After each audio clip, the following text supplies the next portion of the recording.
자, 나눠드린 자료가 옛날 자료부터 해서 4가지가 있어요. 1번, 2번, 3번, 4번 이렇게 해가지고 이게 행정처분하고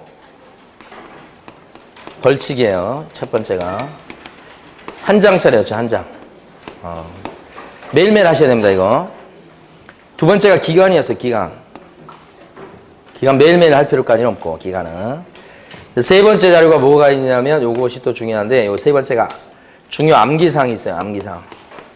오늘 받으신 거죠?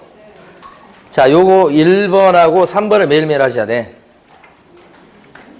1번하고 3번. 오늘 받으신 것 중에 3번. 위에 시커멓게 보면 동그라미 3번 이렇게 된 게 있잖아요. 자료 중에.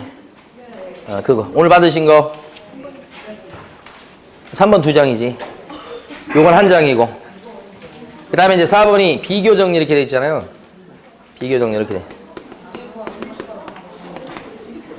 이제 아셨어요? 제일 위에 그 시커멓게 동그라미 4번 이렇게 돼 있잖아요. 그래서 1번하고 3번 자료가 중요한 자료입니다. 이 중에서도. 1번, 3번은 매일매일. 처음에는 한 20분, 나중에 하면 이제 10분으로 줄어들 수 있어요. 요걸 매일매일 하셔야 되고. 나머지도 중요한 자료이긴 한데 1번, 3번을 매일 하시라. 1번, 3번을. 자, 15번 할 차례입니다. 빨리 보겠습니다. 절등치 사유에 해당하는 것은 몇 개인가? 기억본에 보면 업무정지 3번 받고 다시 과태료 받으면 절등치예요? 임등치예요? 15번의 기억본. 업무정지. 아직도 절등치라고 하는 사람 있나요, 지금? 절등치가 되려면 제일 마지막에 업으로 끝나야 된다고 그랬잖아요. 철칙이. 이거 뭐예요? 4번. 4번 누적됐죠? 그럼 뭐예요? 임등치. 이런 것 중에 삼진아웃죄에 걸리면 절등치로 빠지는데 삼진아웃죄 아니잖아요. 그래서 이건 뭐예요? 임등치가 정답이에요. 임등치. 무슨 말 하는지 알아들어요, 제가. 이거 언제까지 이거 질문할 거예요, 도대체. 무슨 얘기냐면 업무정지 2번 받고 다시 영업정지 받을 짓을 했으면 절등치요. 이거 영업정지 받은 것은 업무정지 받을 짓을 해서 업무정지 받은 게 아니에요. 과태료 받을 짓을 한 거예요, 이렇게. 이 당시에. 근데 2번 이렇게 업무정지 받은 게 있으니까 이번에 과태료 받을 짓을 했지만 더 센 거, 영업정지로 올라간 거예요, 올라간 거. 그래서 내리 등록도 안, 뭐가 오요, 지금. 내리 3번. 이거, 내리 3번 등록도 안 잘리면서 받는 수가 나온다고 그랬잖아요. 근데 그거 몰라도 마지막이 과로 끝나서는 절등치가 안 된다니까. 이거 현혹당하지 말고 그냥 하나, 둘, 셋, 셀 때만 그냥, 이거 가지고, 이거 여기서 이미 절등치라고 생각하면 안 돼. 절등치인데 왜 과태료 매기고 자빠졌어, 지금. 이 표현이 과격하게 되는 것은 제가 스트레스를 받아서 그런 거예요, 지금. 이거 임등치요, 이거. 제일 어려운 거예요, 이게. 전국의 수험생 중에 99.8%가 다 절등치라고 그럴 거야. 근데 여러분만큼은 임등치다 하실 수 있어야 돼. 그 다음에 2번은요, 업무정지 2번, 과태료 1번, 다시 업무정지니까 요게 삼진아웃죄예요, 이게. 이게 절등치지. 디귿번은 업무정지 1번, 과태료 2번, 다시 업무정지 4번이네, 4번. 그쵸? 4번이면 뭐하냐고. 업무정지, 과태료 2번, 다시 업무정지 받을 짓. 이렇게 되면 4번. 임등치요, 그냥. 4번 이상일 때는 뭐예요? 임등치 일단 기본적으로 하셔야 돼. 그리고 삼진아웃죄인가? 삼진아웃죄 아니잖아, 지금. 2번밖에 아닌데, 2번밖에 아닌데. 그러니까 절등치는 아니잖아. 그럼 임등치요, 그냥 그대로. 3개만 하면 되는 거야, 3개만 하면. 자, 리을번은요. 업무정지 1번에 과태료 3번 받고 업무정지 1번에요. 과태료를 내리 3번이나 받았다고 그러잖아요. 그리고 다시 뭐요? 업무정지 받을 짓을 했나요? 이렇게. 그러면 이거 누적 횟수가 몇 번이야, 몇 번? 마지막 영업정지 받을 짓을 저지른 것까지 치면 누적 횟수가 몇 번? 5번이니까 4번 이상은 전부 다 뭐예요? 임등치. 근데 이게 삼진아웃죄에 들어가냐를 따져보셔야 돼, 마지막으로. 삼진아웃죄에 들어갑니까? 안 들어가잖아요. 2번밖에 없잖아요. 응? 마지막이 업으로 끝나도 이건 2번밖에 안 되니까 이건 절등치가 아니고 임등치. 그러니까 결론적으로 자, 3번 누적됐어. 그러면 무조건 그냥 업무정지. 질끈 깎고 3번 누적됐다 나오면 업무정지. 4번 이상 누적됐다고 나오면 눈을 찔끔 감고 생각하려고 그러지 말고, 응? 4번 이상일 때는 뭐라고 그래야 돼? 임등시. 이러고 일단 기본적으로 봐야 돼. 이러고 나서. 이러고 나서 요 중에서 뭐요? 제일 마지막에 뭐로 끝난 거? 이걸 삼진아웃제라고 하는 거예요.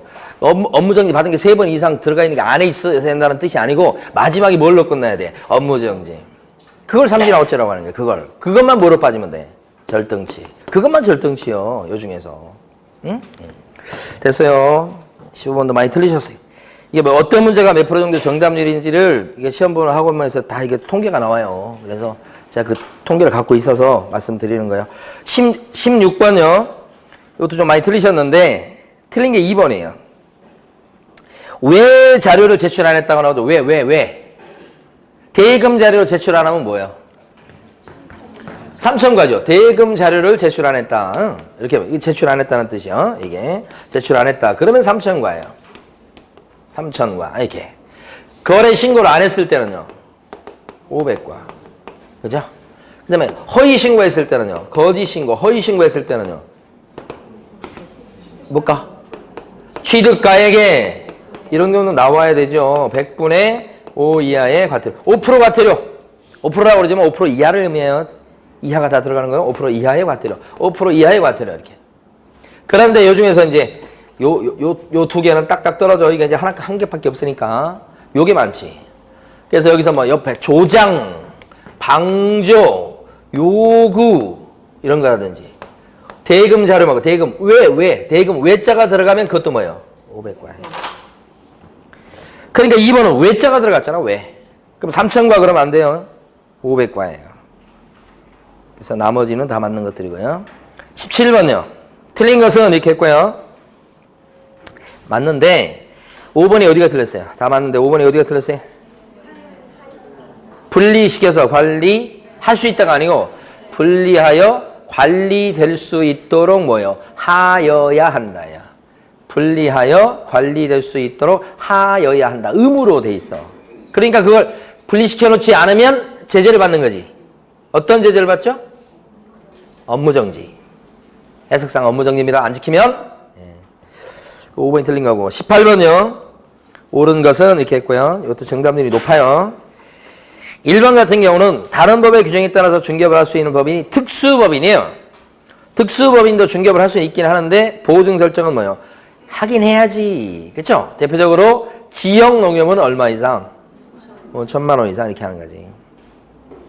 그 다음에 2번은 손해배상 책임을 보장하기 위한 보증보험 또는 공제가입 또는 공탁은 중개사무소 개설 등록 신청을 할 때 함께 해야 된다. 그거 아니죠. 보증 설정 시기 언제까지 해야 되는 거예요? 업무 개시 전 이렇게 하셔야 돼요. 업무 개시 전 이렇게 하셔야지. 개설 등록할 때 같이 하는 게 아니고 개설 등록할 때 같이 해야 된다 그러니까 틀린 거지. 언제까지만 하면 돼요? 업무 개시 전. 3번 중요해요. 개업공인인사는 중개 완성되기 전 당사자에게 손해배상 책임 보장에 관한 주요 사항을 설명하고 관계증서사본을 교부해야 된다. 그럴싸해요. 틀렸어요, 근데. 어디가 틀린 거예요? 완성된 때예요. 완성된 때죠. 완성되기 전이 아니고 두 가지 구별하셔야 돼요. 중개 대상물에 대한 확인 설명은 언제 하는 거고요? 완성되기 전. 손해배상 책임 보호자에 관한 설명은 언제 하는 거고요? 완성된 때. 두 가지를 잘 구별하셔야 돼. 또 나올 겁니다. 또 나와요, 이거. 4번은 맞고요. 5번 같은 경우는 보증 설정 한도 범위 내에서만 책임진다 그러면 안 되고 개공이니까요. 전 손해에 대해서 배상 책임지는 거 맞죠? 네, 그래서 5번도 틀렸습니다. 자, 19번. 19번도 계산 문제인데 기출 문제인가요? 그런 것 같은데 보니까 일단 포인트가 뭐냐? 주택 외 부분입니까? 어쨌든 주택 외 부분의 면적이 딱 절반이라는 얘기는 주택 부분의 면적과 주택 외 부분의 면적이 같다는 얘기죠. 딱 절반이라는 얘기는 그러면 법정 한도가 주택 따라갑니까? 주택 외 물건 따라갑니까? 주택 따라가죠. 같으면 같거나 요 주택 쪽이 크면 주택 따라갑니다. 주택 따라가고 만약에 주택 부분의 면적보다 주택 외 부분의 이쪽 면적이 더 크면 법정 한도가 주택 외 부분의 법정 한도가 적용되죠. 0.9가 적용된다는 거고 이것은 시도 조례표가 적용된다는 얘기예요. 이게. 그러니까 여기는 같으니까 지금 주택 따라가니까 밑에 조료표가 제공된다는 게 첫 번째 포인트. 여기 첫 번째 포인트.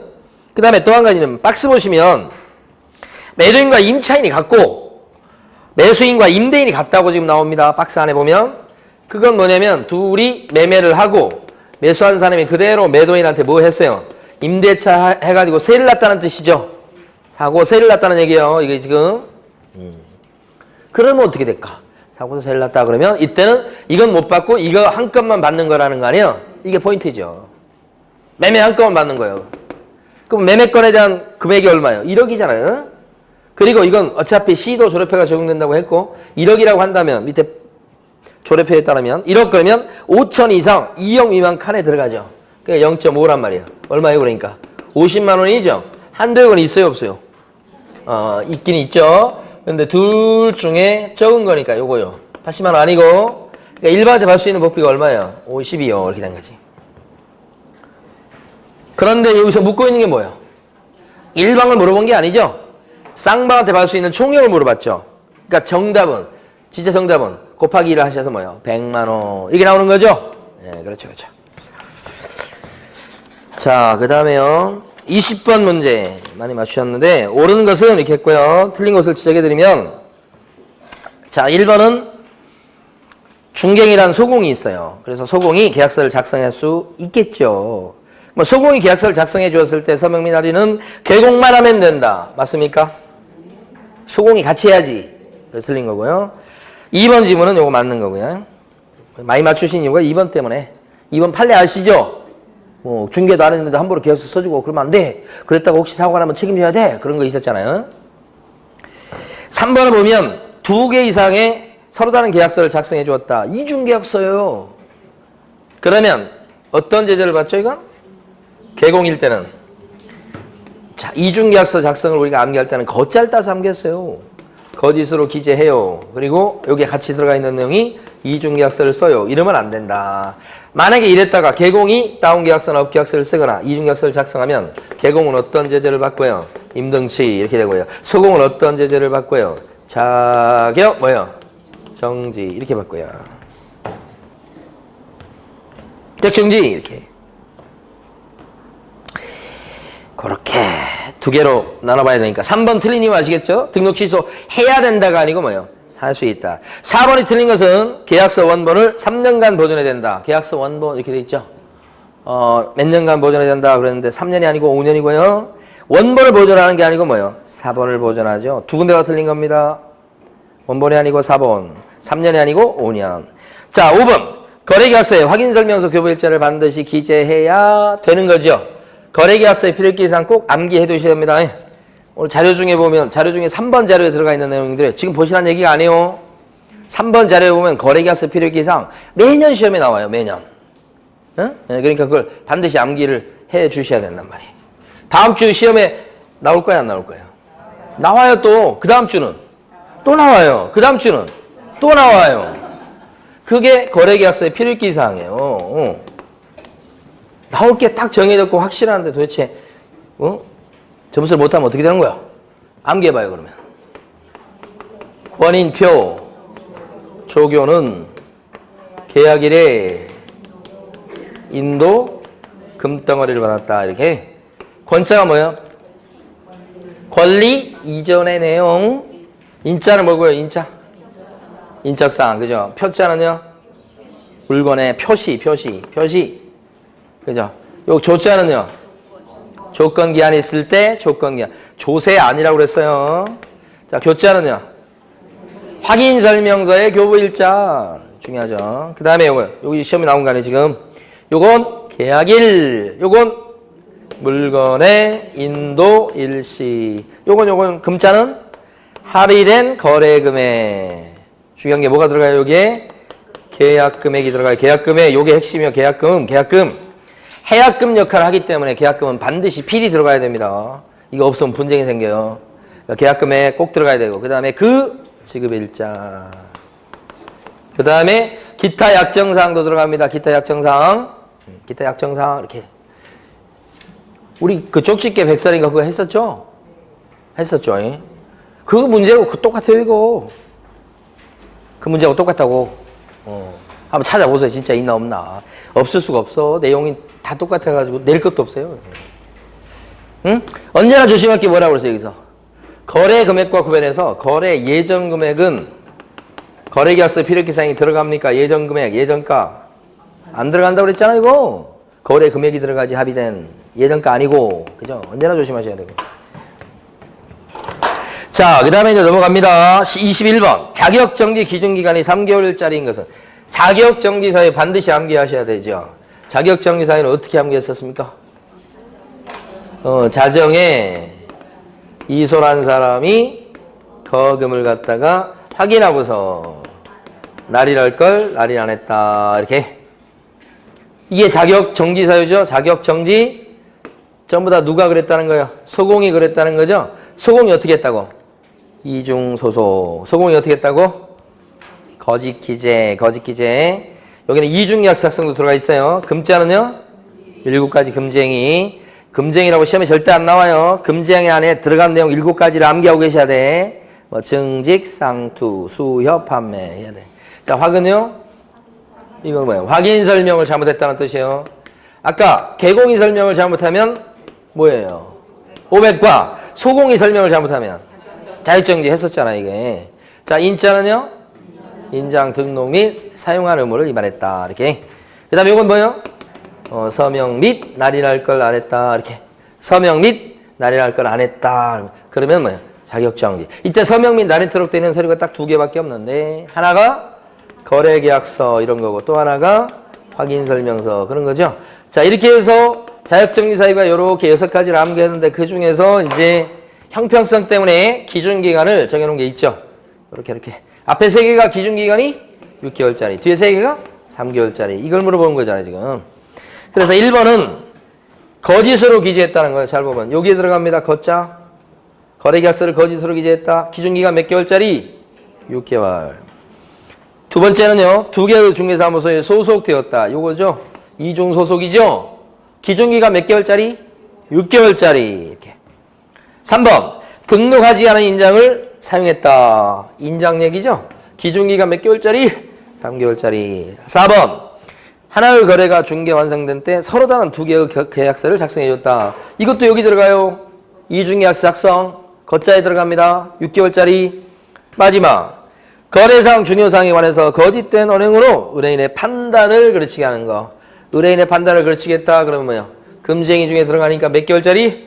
6개월짜리. 3개월짜리 되는 것은 3번. 자, 22번. 교육에 관한 설명 중 틀린 것은 2번이 틀렸죠? 어디가 틀렸습니까?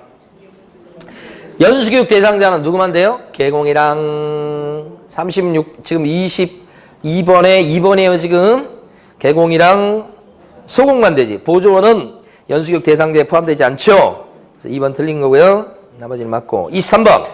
운영위원회에 관한 설명 중 틀린 것은 1번. 공제조합 관련 업무에 관한 학식과 경험이 풍부한 사람으로서 해당 업무에 관해서 5년 이상 종사한 사람은 운영위원 자격이 있죠. 운영위원이 될 수 있죠. 네. 그 다음에 2번. 운영위원회 회의는 출석 과반수의 찬성으로 시비사항을 어떻게 한다고요? 의결합니다. 의결합니다. 출석 과반수의 찬성으로 어떻게 해요? 의결 이렇게. 3번. 협회 회장 및 임원인 운영위원 숫자는 전체 운영위원 수의 뭐요?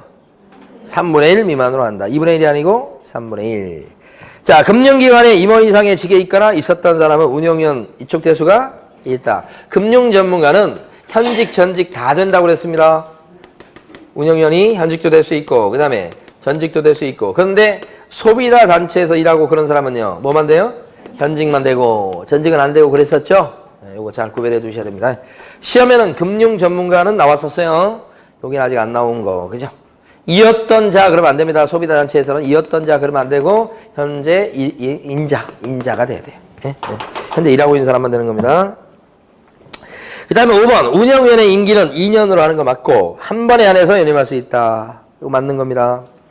한 번에 안에서 연임할 수 있다는 거. 연임할 수 없다 그러면 틀려요. 또 한 번에 안에서는 연임할 수 있다 이렇게 하셔야 됩니다. 그래서 5번 맞고. 자, 그 다음에요. 24번. 틀린 것은 그랬습니다. 그래서 이 내용 중에서요. 1번. 임대인은 임차인이 주선한 신규 임차인에 되려는 자가 보증금 또는 차임을 갖다가 지급할 자력이 없는 경우에는 신규 임차인과의 임대차 계약 체결을 거절해 버릴 수 있다. 누가요? 임대인이. 임대인이 거절할 수 있는 사유 어떤 게 있어요? 임대인이 당당하게 거절할 수 있는 사유 어떤 게 있을까요? 기억나는 대로 하면 거절 사유 그좀 있었는데 자력이 없는 사람을 데려왔더라. 그죠? 돈 없는 사람을 데려왔어요. 자력이 없는 사람. 아니면 보니까 의무를 위반할 우려가 있는 사람을 데려왔더라. 이렇게. 아니면 1년 6개월 이상 영업을 안 했더라. 이런 사람. 이런 경우. 아니면 임대인이 선택하고 구했는데 갑자기 그 사람이 배신을 하고 기존 임차인한테 권리금을 주려고 하더라. 그랬을 때는 거부해버릴 수 있죠. 임대인이. 여기 거절 사유는 누가 거절하는 거죠? 임대인의 거절 사유. 그죠? 이것만 있는 건 아니죠. 이거 이외에 임차인의 갱신 요구가 들어왔을 때 당당히 거절해버릴 수 있는 사유가 또 잔뜩 있었죠. 가장 대표적인 게 뭐예요? 3기 연체가 있다 그러면 3기 연체가 있을 때는 임대인은 거부할 수 있죠. 3기 연체. 그렇잖아요. 등등등 아까 철거 재건축 등등등 있었잖아요. 이게 전부 다 뭣도 돼요? 요 거절 사유도 되는 거예요. 많죠. 그러니까 상당히.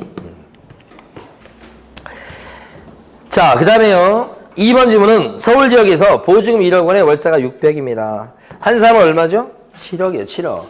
그럼 어떻게 돼요? 초과니까 원칙적으로 상가금을 임대차 보호법에 따른 보호를 못 받는 거죠. 원칙은 못 받는 건데 이렇게 초과해도 보호받는 경우가 있죠. 초과해도 적용되는 경우가 있죠. 어떤 경우야?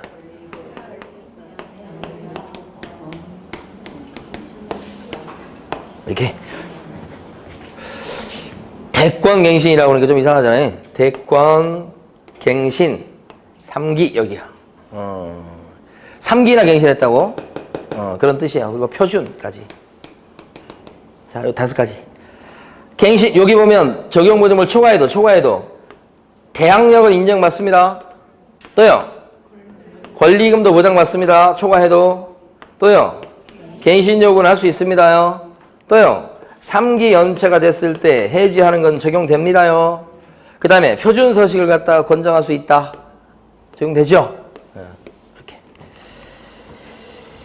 자, 그 다음에요. 권리금 보장 그러니까 권리금 보장 규정은 적용된다. 2번 맞고요. 3번 어디에 틀린 거예요? 이거 다 맞추셨을 거예요. 너무 쉬워서. 5년이 아니고 손해배상 채권의 시효가 뭐예요? 3년. 그죠? 그것 때문에 아주 맞추라고 낸 문제입니다. 이런 문제는. 그 다음에 4번 3기의 차임연체가 있는 임차인이 주선한 신규 임차인과의 임대차 계약을 임대인은 거절할 수가 있다. 여기에 들어가죠. 지금 요거?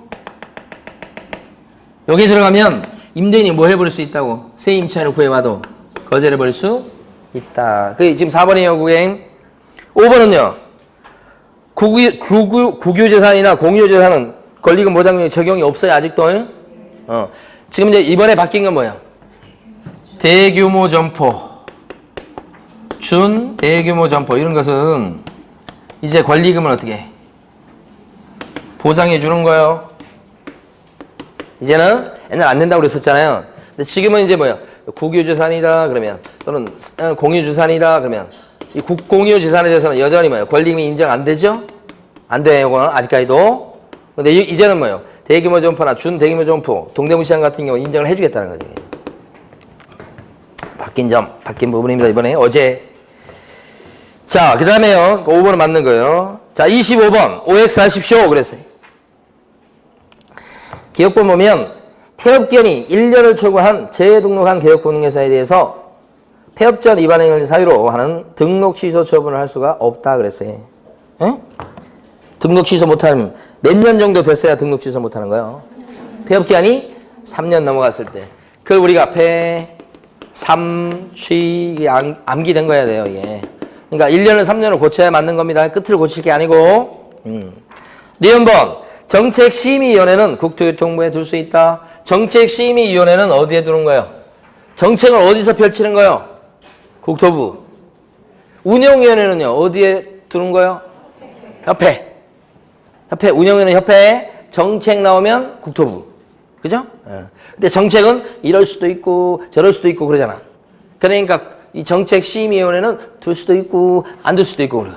정책은 이럴 수도 있고 저럴 수도 있고. 정책은 국토부에서 펴고 그 점에서 협회에서 나오는 운영위원회는 협회에 두는 거죠. 근데 운영위원회는 둔다예요, 둘 수 있다야? 둔다예요, 둔다. 운영위원회는 공제사업을 감시하는 기구잖아. 감시하는 기구는 반드시 있어야 되죠? 둔다. 그죠? 정책위원회는 둘 수 있다고요. 자, 디귿번.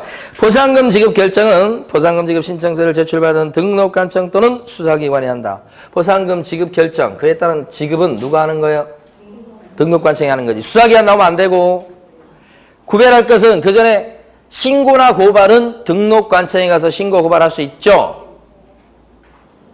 신고나 고발은 등록관청 또는 수사기관에 가서도 신고 고발할 수 있는데, 포상금 지급은요, 누구만 줘? 등록관청만 준다는 것. 그걸 잘 구별하셔야 된다고. 예? 비교정리라 그러면 그런 내용들이 쭉 돼 있어요. 그러니까 수업 시간에 제가 강조해서 많이 설명드린 내용이 비교정리 2장에 딱 있으니까 설명 안 드린 건 없어요. 그래 한번 읽어보시면 돼요. 자, 그 다음에 리을번. 업무정지를 받은 교육공인인사는 업무정지 처분 기간 중에는 사무소 간판을 갖다가 철거해야 되겠다. 간판 철거하는 사유 암기했었잖아요. 처리, 배치. 이전 신고했을 때 철거죠. 폐업 신고했을 때도 철거. 요건 취소잖아 뭐예요. 등록 취소 당했을 때도 철거니까 영업 정지를 당했을 때는 철거 사유가 아니죠. 휴업 신고했을 때도 철거 사유가 아니죠. 이 세 가지만 철거 사유죠. 여기에 들어가면 철거는 언제까지 해야 되고?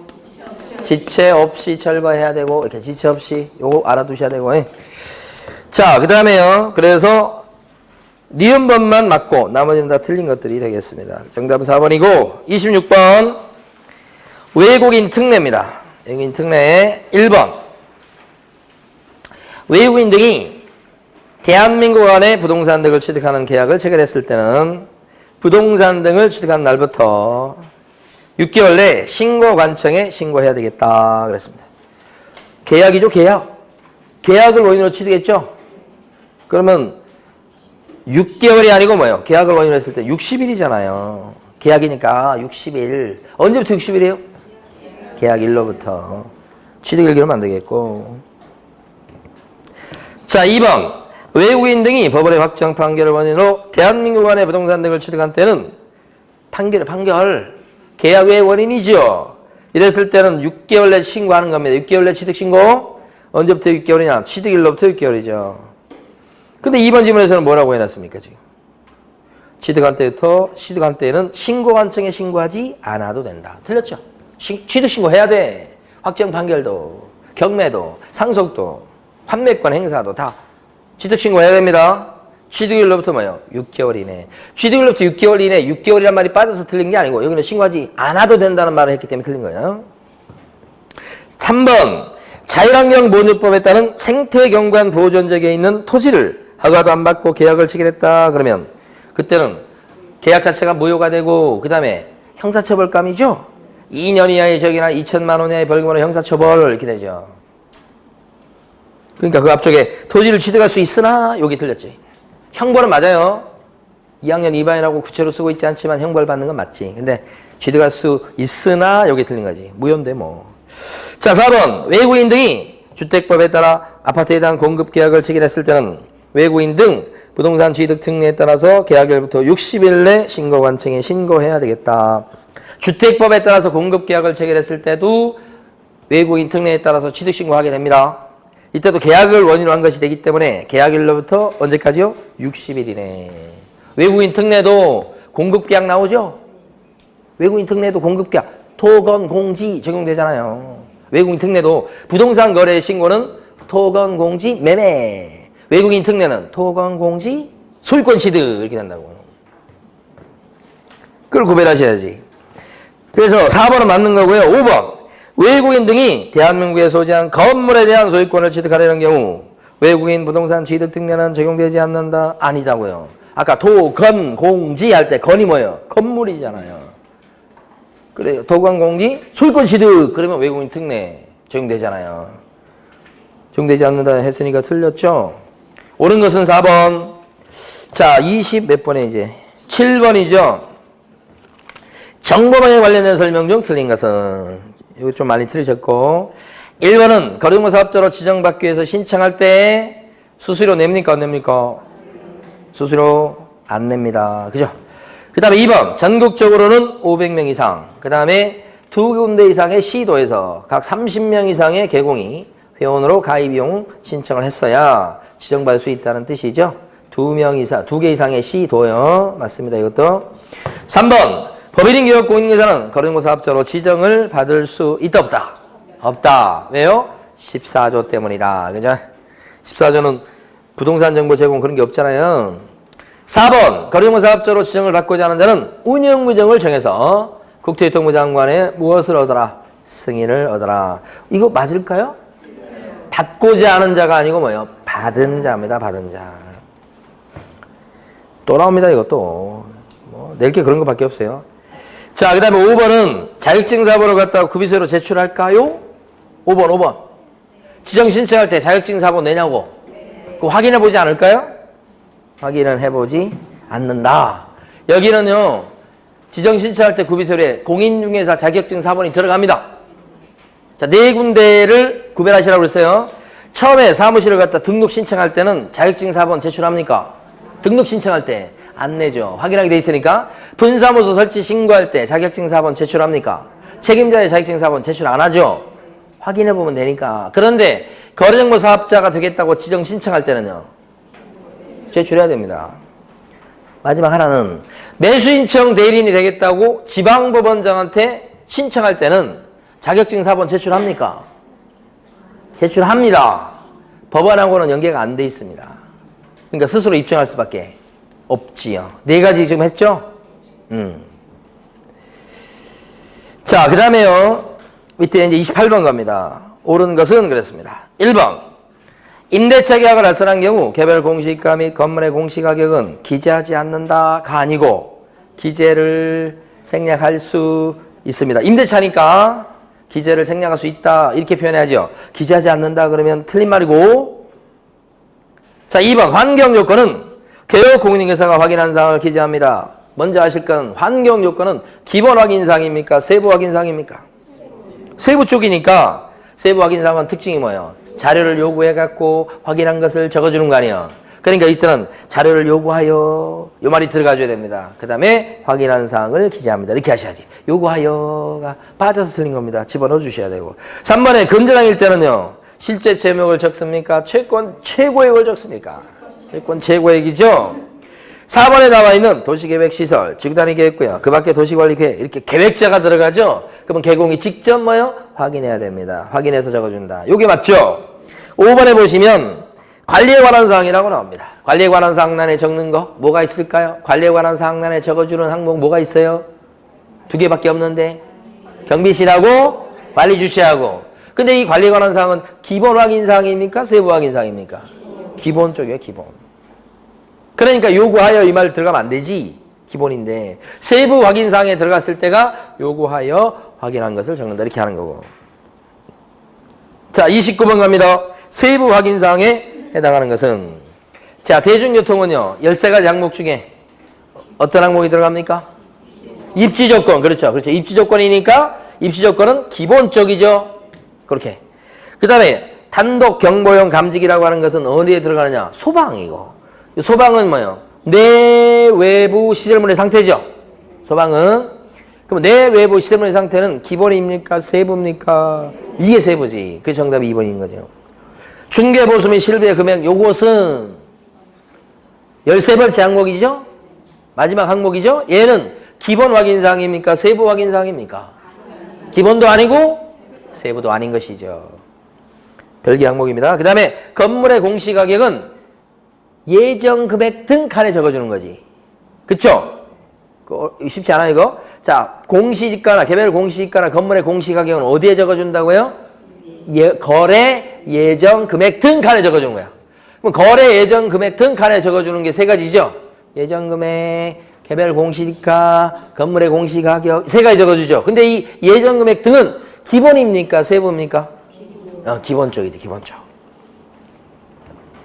그 다음에 취득세는요. 취득세는 세금 적어주는 거죠. 취득 관련 조세니까. 그럼 취득 관련 조세금은 적어주는 게 취득세. 여기 나와 있는 취득세. 또요. 농특세, 농어촌 특별세, 지방교육세 3개 적어주잖아요. 취득세, 농특세, 지방교육세. 근데 이런 조세는 기본입니까? 세부입니까? 기본이지. 세부는 4가지밖에 없잖아요. 요세, 신뢰벽이 관해요. 그 빼고는 다 기본이잖아요. 거의. 중개보수는 별개고. 예. 정답 2번이고요. 30번. 주택임대차 보호법의 내용을 설명한 것 중 옳은 것으로 바르게 묶인 것은 그랬습니다. 30번이요. 30번. 기억권. 금융기관 등은 우선 면제권을 행사하기 위해서 임차인을 대리하거나 대위해서 임대차를 해지할 수가 있다. 임대차가 해지를 못하는 거지. 자, 보세요. 금융기관 나오면 금융기관은 이게 보증만한 채권을 양수했어요. 그래서 우선 면제권을 어떻게 했다고요? 승계받았습니다. 우선 면제받을 수 있는 권능을 승계받았습니다. 금융기관이 어떻게 함으로써 보증금 반환 채권을 사들임으로써 우선 면제권을 승계했다고 돼요. 그러면 임대차 계약을 마음대로 해지할 수 있나요? 해지는 못하고 대신 뭘 할 수 있죠?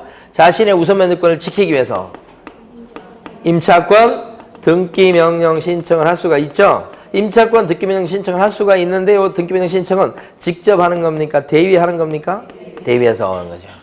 2가지 기억하시고 보증만한 채권을 양수한 금융기관은 하여간 금융기관 기억하시면 돼. 임대차 계약 해지는 못하고 임차권 등기 명령 신청을 할 수가 있고 대위해서 이렇게.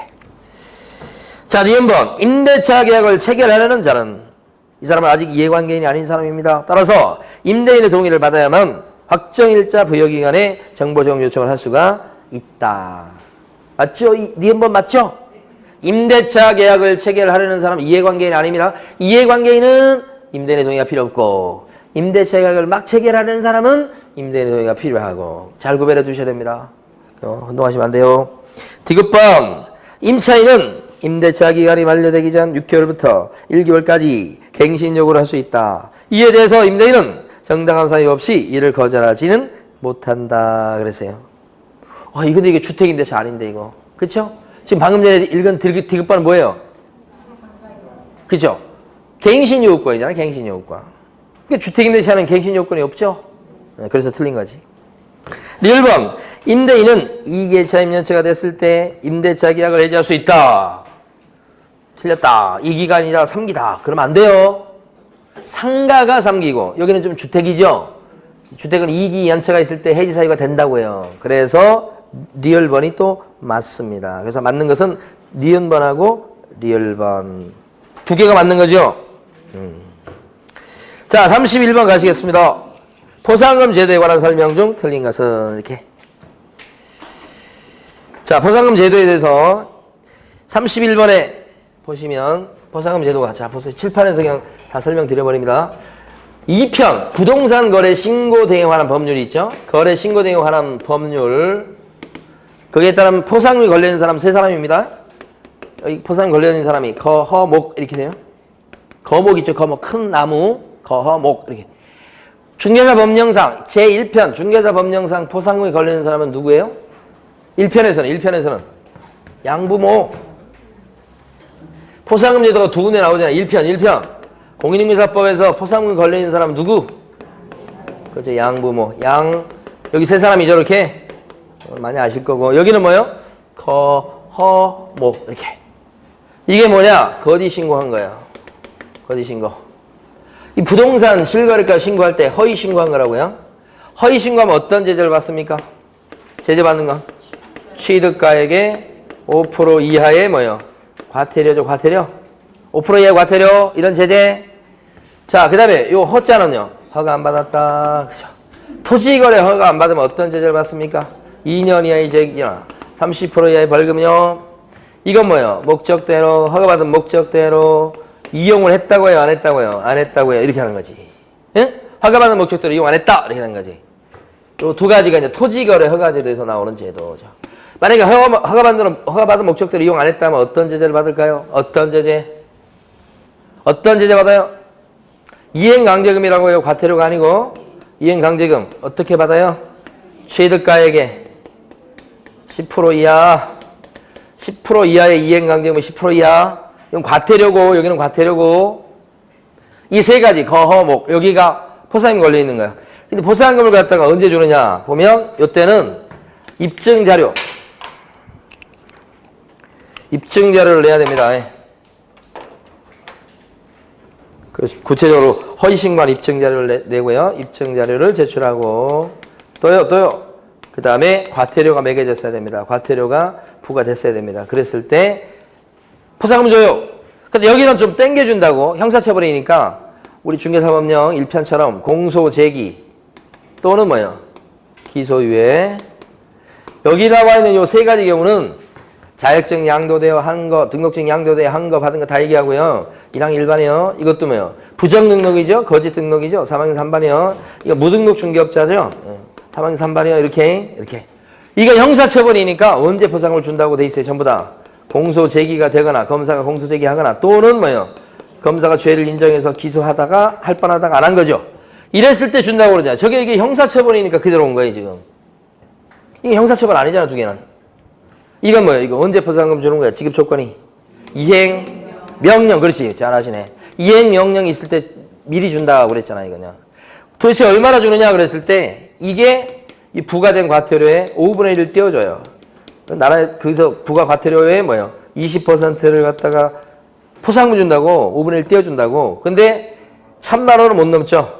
1,000만 원이 뭐예요? 상한이다. 여기는 어떻게 돼요? 50만 원이죠? 여기도 얼마? 포상금에도 나올 것 같아요. 응? 어차피 여기서 두 문제를 내야 되는데, 응? 그러니까 지금 31번 문제는 잘 보시면 다 맞는데 4번 지문이 틀린 게 된 거예요. 4번이. 4번, 5번을 같이 알아두시는데 4번 보시면 신고 완청 또는 완청은 신청서가 접수된 날부터 언제까지 포상금 지급한다고요? 여기서는 2개월 내에 포상금 지급하죠. 특징은 국고에서 보조하는 제도가 없어요. 그래서 여기는 시, 군, 구, 재원으로 충당한다고 돼 있어요. 국고보조 제도가 없어요. 그 다음에 위반행위 관련자, 위반행위자 이런 사람들은 신고 고발하고 막 그래도 위반행위자에 대해서는 포상금을 지급하지 않을 수 있다고 이런 제도가 있는 게 이편 제도의 특징이에요. 여기는 포상금 언제까지 줘요? 여기는 1개월 내에 주는 거잖아. 그거 바꾼 거잖아. 그래서 여기는 국고 보조하는 제도가 있나요? 있어요. 근데 위반행위자에도 어쩌고저쩌고 그런 얘기가 하나도 없어요.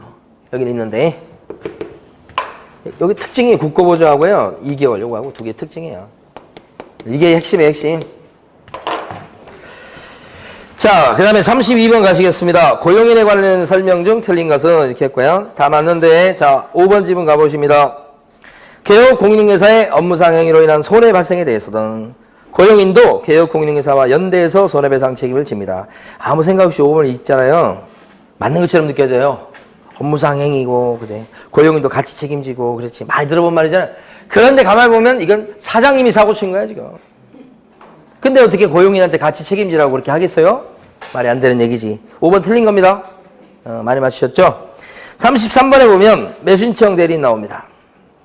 거기서요. 1번 개업 공인중개사 또는 법인인 개업 공인중개사만 등록 신청할 수가 있다.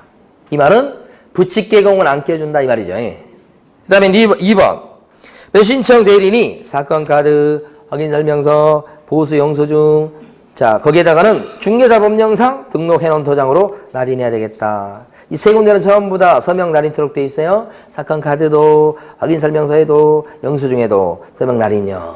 그죠? 근데 서명 날인할 때는 분명히 뭐요? 등록된 도장 갖고 찍어라 이렇게 돼 있는 거고요. 3번 아까 말씀드렸던 겁니다. 이게 매수신청 대리인으로 등록 신청할 때 공인중개사 자격증 4번을 구비서류로 제출해요 안 해요? 제출 한다고 그랬습니다. 매수신청 대리인 등록입니다. 이건 일반적인 중개사무소 개설 등록할 때는 자격증 4번은 구비서류가 아니죠. 근데 매수신청 대리인 등록할 때는요. 연계가 안 돼 있다고 그랬어요. 그래서 그때는 자격증 4번이 구비서류로 들어간다. 이렇게. 그 다음에요. 4번 대리권을 증명하는 서류는 이게 위임장 같은 거겠죠. 개별 매각의 경우는 매 물건 번호마다 제출한다. 맞아요. 개별 매각은 여러 개 부동산인데 어떻게 팔죠? 개별 매각은 소매로 팔죠. 그 다음에 보니까 부동산을 개별 매각하다 보니까 거기에 물건 번호를 다 붙여놨다고요. 그래서 그 물건 번호마다 위임장을 내야 되겠다 그 뜻이에요. 그래서 암기를 해버리시라고 그랬죠. 개물 들어보셨나요? 개물 개별 매각은 뭐마다 제출한다고요? 개별 매각은 물건 번호마다. 사건마다 그러면 틀려요. 물건 번호마다. 그래서 개물, 개물, 개물. 사건마다 그러면 안 돼요. 개별 매각은 사건마다 그러면 안 되고 개별 매각은 물건 번호마다. 근데 또 나오면 어려워요.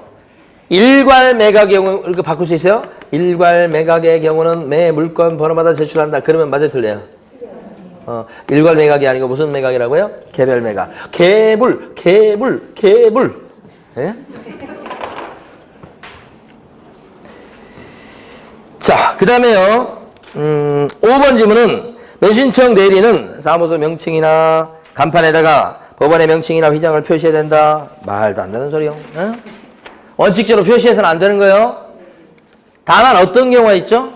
법원 행정처장이 특별히 인정한 경우에는 법원의 명칭이나 휘장을 표시할 수가 있다는 예외가 있긴 하죠. 원칙은 표시 못하는 겁니다. 해서는 안 되는 거고. 자, 34번. 또 나왔네요. 자, 34번이 뭘 것 같아요? 매수신청 대리인이 되면 대신 해줄 수 있는 대리권 범위에 들어가는 것들이 7가지인가 있죠. 암기했었습니다. 대리권 범위 매년 시험에 나온다고 그랬죠. 한 문제가 아닐지라도 문제지문에 반드시 등장하는 거. 매수신청 대리인의 대리권 범위. 그죠? 어떻게 암기했었습니까? 우포늪에 차돌이가 보입니다. 그죠? 우포늪에 차돌이가 보여요. 우가 뭐예요? 우선 매수 신고. 우선 매수 신고. 그 다음에 포자는요? 포기하는 거. 포기하는 거. 우선 매수 신고인데 구책 내용 모르셔도 괜찮아요. 우선 매수 신고 나오면 그냥 대리권 들어간다고 보면 되고. 포기. 자, 뭘 포기하는지 몰라도 괜찮습니다. 포기 나오면 들어가고. 그 다음에 이건 뭐예요? 자순위 매수 신고하는 거고. 돌자는요? 매신청 보증금을 돌려들 것을 신청하는 거고. 입찰 보증금 찾아오는 거죠. 볼은 뭐예요? 보증의 제공. 보증의 제공이 뭐예요? 입찰 보증금 갖다 내는 걸 얘기합니다. 그 다음에 입자는요? 입찰표 작성 제출. 이렇게. 대리권 범위에 들어가는 거. 그러니까 그 대리권 범위에 안 들어가는 게 그 중에서는 4번이죠. 기일 변경 신청은 없잖아요. 근데 아직까지 시험에 안 나왔습니다만 대리권 범위에 들어가지 않는 아주 대표적인 것이 뭐냐? 사실은 명도입니다. 명도. 명도를 갖다 법률용어로 할 때는 인도명령 신청 이렇게 얘기해요. 대리권 범위에 들어가지 않습니다. 인도명령 신청이든 명도 소송이든 대리권 범위에 들어가지 않습니다. 네. 자, 35번 가시겠습니다. 35번 좀 틀리셨는데 옳은 것은 모두 몇 개인가? 첫 번째 점. 협회는 서울특별시에 주된 사무소를 갖다가 두어야 된다. 맞습니까? 주된 사무소 어디에 둬야 돼요? 아무데나 하지, 아무데나.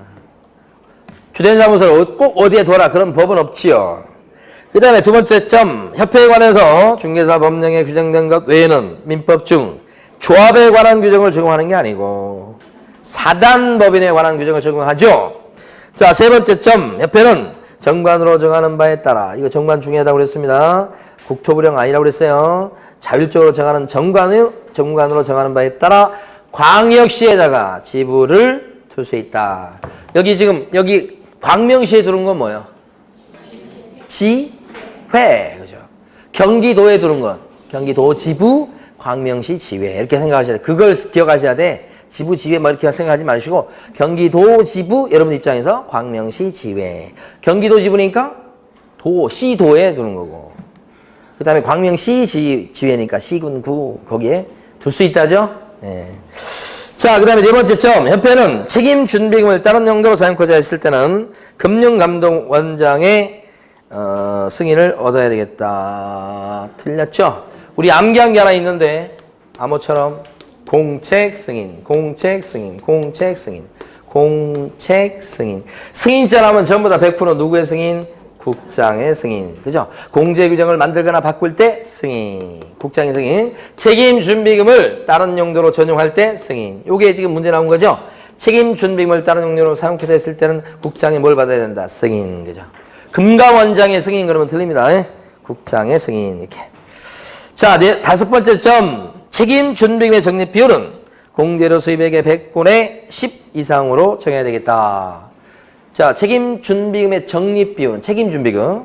그죠? 그것들은 100분의 10 이상. 지급 여력 비율은요? 100분의 100 이상. 빵빵해야 된다고 그랬죠? 지급 여력 비율은 100분의 100 이상. 빵빵해야 된다고요. 자, 어제 이제 우리 둘째 놈이 무슨 뭐 학교에서 무슨 뭐 이거 뭐죠? 거기서 뭐 이렇게 테스트하고 뭐 건강 뭐 검진 뭐 그런 거 했나 봐요. 근데 뭐 콜레스테롤 수치가 높다고 그래가지고 어제 저녁에 막 그렇게 걱정하는 거예요. 그래가지고 저녁도 안 먹더라고. 며칠이나 갈란가 모르겠는데 해갔는데 걱정을 많이 하더라고요. 그럼 가구 시아버지가 충격을 받아야 돼요. 그래가지고 자, 어쨌든 그렇고. 자, 그 다음에 두 개였죠. 36번 가시겠습니다. 틀린 것은 했고. 1번 공인중개사인 개업 공인중개사는 중개업을 수행하면서 딴 법에서 제한하지 않는 한 다른 업무를 겸업할 수가 있다. 맞다고 봐야 됩니다. 자, 이 공인중개사인 개공이나 부칙개공은 중개사법이나 딴 법에서 하지마, 못해 라고 되어 있는 것 빼고는 다 할 수 있죠. 그래서 보통 법인이 아닌 개공은 겸업이 허용돼 있고 허용. 법인인 개업 공인중개사는 14조로 겸업이 제한돼 있고 법인 개공은 겸업이 제한돼 있고 법인이 아닌 개공은 겸업이 뭐요? 오픈돼 있고 허용돼 있고. 두 개 구별하시고. 자, 그 다음에 2번 모든 개업 공인중개사는 개업 공인중개사를 대상으로 한 중개업의 경영 기법 제공 업무를 겸업할 수가 있다. 14조에 나와 있는 7가지 업무 중에서 제일 끝에 나와 있는 7번 경공매 업무 빼고 위에 나와 있는 6가지 업무는 모든 개공이 할 수 있는 거 맞죠? 분양대행이라든지 관리대행이라든지 부동산 컨설팅, 경영 컨설팅 모든 개공이 할 수 있는 거죠. 그래서 2번도 맞는 겁니다. 3번 대법원 규칙이 정하는 요건을 갖춘 경우 법원에 등록하지 않고도 경매 대상 부동산의 매신청 대리를 갖다가 할 수가 있다고 그랬습니다. 맞습니까? 경매 대리를 하려면 어떻게 해야 돼요? 법원에 등록해야 돼요. 법원에 등록하지 않고도가 틀렸잖아요. 법원에 등록해야만 뭘 할 수 있다? 경매 대리이죠. 만약에 3번 질문을 고칩니다. 이제 맞춰보셔야 되는 거예요. 대법원 규칙이 정하는 요건을 갖춘 경우 법원에 등록하지 않고 공매 대상 부동산에 대한 매신청 대리를 할 수 있다. 공매 대리는 법원에 등록할 필요가 없다는 거지. 그거 조심하시다. 경매 대리만 법원에 등록하는 겁니다. 네, 그거 조심하시고. 4번 법인인 개업 공인중개사는 20호 미만으로 건설되는 단독주택도 주택이요. 분양대행을 개업할 수가 있다. 주택에 대한 분양대행은 모든 개공이 할 수 있죠. 규모나 면적 관계없이요. 5번 다른 법의 규정에 따라서 중개업을 할 수 있는 경우 특수법인이죠. 그 경우를 제외하고는 개업 공인중개사의 종별에 따라 종별에 관계없이 취급할 수 있는 중개사무 범위가 같다. 그렇습니까? 같습니다. 다른 법의 규정에 따라서 중개업을 할 수 있는 법인인 특수법인에 해당되는 지역농협은 농지밖에 중개를 못해요. 그런 거 빼고는 어때요? 토지부터 시작해서 건물, 임목, 광업재단, 공장재단 모든 개공이 다 취급할 수 있죠? 거기는 차이가 없죠. 특수법인 빼고는요. 그런 뜻입니다. 5번이 기출문제집은 그대로 옵니다. 한동안 안 나오다가 최근에 한번 나온 게 5번이었어요. 자, 그 다음에 37번입니다. 틀린 것은 했고요. 한 10분 정도면 끝납니다. 이제 1번은 주택 외 중개상물의 중개에 대한 보수입니다. 주택 외자가 나왔죠. 그러면 조례표가 없어요. 뭘로 정합니까? 국토부령으로 정한다. 끝. 주택 외니까 뭐예요? 국토부령으로 법정한도를 정한다. 끝. 시도조례 얘기 나오면 틀리죠? 주택이라고 한다면 그때는요. 국토부령이 정하는 범위 안에서 시도조례로 정한다. 그렇게 나오죠. 주택일 때는. 자, 그 다음에 2번 공인중개사법 등 관련 법령에 정한 한도를 초과해서 부동산 중개 보수 약정을 한 게 있을 때는 초과 부분만 무효다. 맞죠? 전부가 무효가 아니고 넘어간 초과 부분만 무효해서 돌려주거나 못 받고 뭐 그런 거죠. 3번 중개대상물이 복합건축물인 경우는 복합건축물요. 지문 문제로도 지금 2번이나 나왔었어요. 주택의 면적이 2분의 1이 안 되면 미만일 때는 주택 외 중개대상물에 대한 보수 규정을 적용합니다. 그렇죠? 2분의 1 미만일 때는 주택 외에 따라가고 2분의 1 이상일 때는요. 주택의 면적이 2분의 1 이상일 때는 주택 따라가고 2분의 1 미만일 때는 주택 외에 따라가고 둘 다 출제됐었습니다. 쉽지 않습니다. 어렵습니다. 여기 미만이라고 하셔야 되고 이 문제에서 이걸 2분의 1 이하 그러면 큰일 납니다. 틀립니다. 2분의 1 이하가 아니고 뭐예요? 2분의 1 미만. 3번 대비하셔야 됩니다. 4번 사례, 증여, 기타 어떠한 명목으로든 법에서 정한 수수료를 초과해서 금품을 받았을 때는 어떤 명목이 됐든 금지행위가 됩니다. 그러면 그때는 어떻게 해요? 금지행위니까 절등치입니까? 임등치입니까? 임등치요, 임등치. 등록 취소 할 수 있다요. 금지행위는 임등치입니다요. 절등치가 아니고. 예, 그걸 착각 많이 합니다. 절등치 아닙니다. 임등치. 4번은 맞죠? 5번 개혁 공인중개사가 중개보수 산정에 관한 지방자치단체의 조례를 잘못 해석해가지고 법령에 허용하는 금액을 초과하는 중개보수를 받았을 경우 처벌 대상이 됩니까? 안 됩니까? 그래도 된다. 그래도 처벌한다고요? 잘못 해석했다. 이런 것 갖고 용서받지 못한다는 뜻이요. 자, 38번입니다.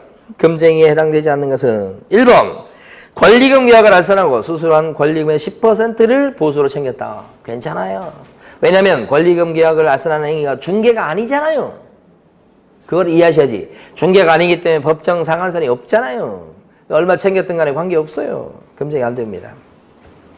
그 다음에 2번은 매도 의뢰받은 주택에 대해서 팔아달라고 부탁받은 주택입니다. 그런데 매도 의뢰인의 대리인이랑 앉아서 계약을 체결했다면 개공이 그랬다는 얘기예요. 그러면 이건 뭐예요? 직접거래예요. 대리인하고 앉아서 계약 체결해도 직접거래가 되는 거죠. 그 다음에 세 번째, 권리 변동이 제한된 부동산의 전매를 알선했다. 투기 조장행위입니다. 권리 변동을 제한하고 있는 부동산인데 지금 알선했기 때문에 그건 투기 조장행위로 걸립니다. 3번짜리죠.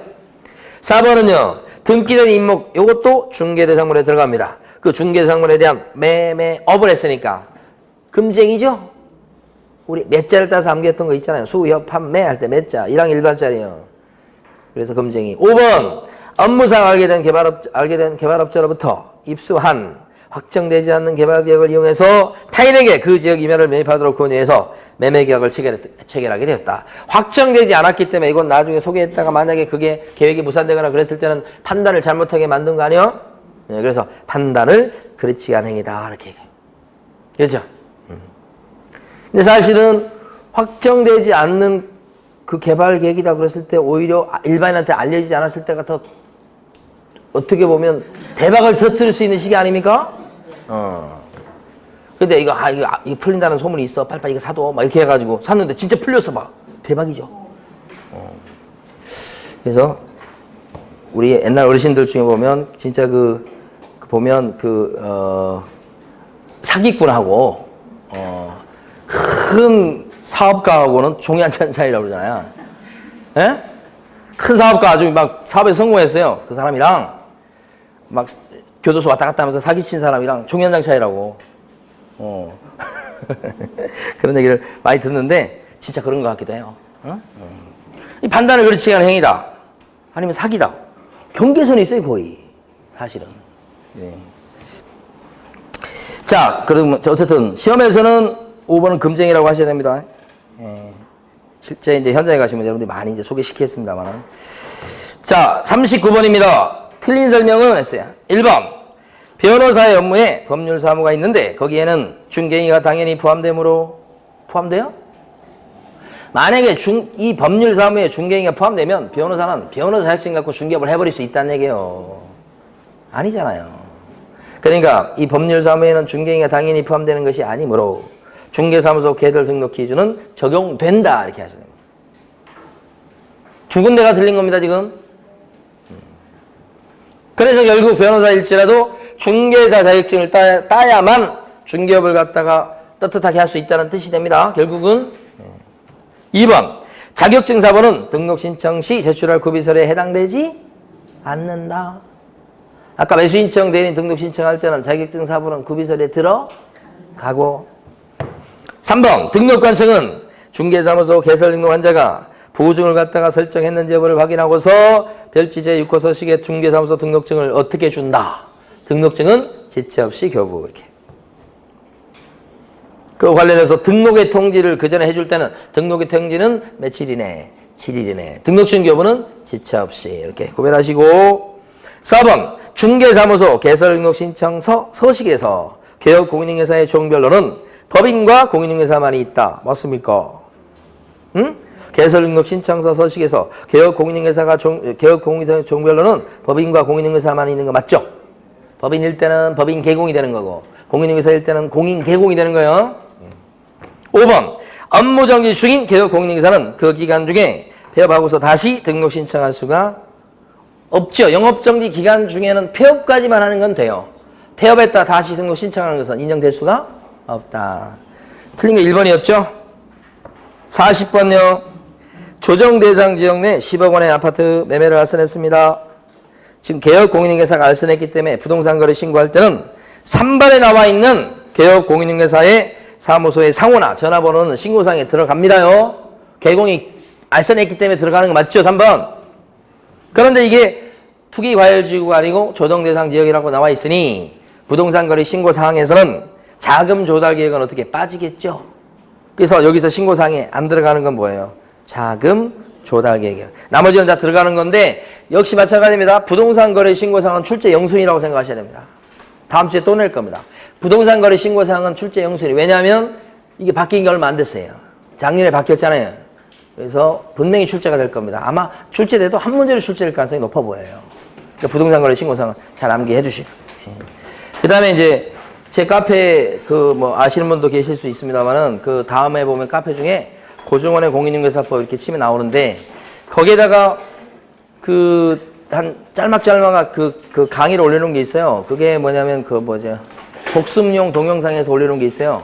그러니까 예를 들어서 뭐 이런 토지거래 허가제도 이거다 그러면 뭐 한 15분 정도 해가지고 축약한 강의 올려놓은 거 있거든요. 그걸 좀 들으세요. 그렇게 말씀드려도 안 들어요. 왜 그런지를 모르겠어요. 그러면서 일일 특강 왜 안 하냐고 그런 얘기 하는데 그게 일일 특강이에요. 그거 모아놓은 게. 그러니까 제발 좀 들으세요. 시간도 많이 안 걸려요. 그리고 전부 전체적으로 다 볼 때. 왜냐면 강좌가 한 40개, 50개 정도 되는데 한 강좌당 10분, 15분이에요. 얼마 안 되니까. 그걸 좀 많이 들으세요. 자, 수고 많으셨습니다. 네.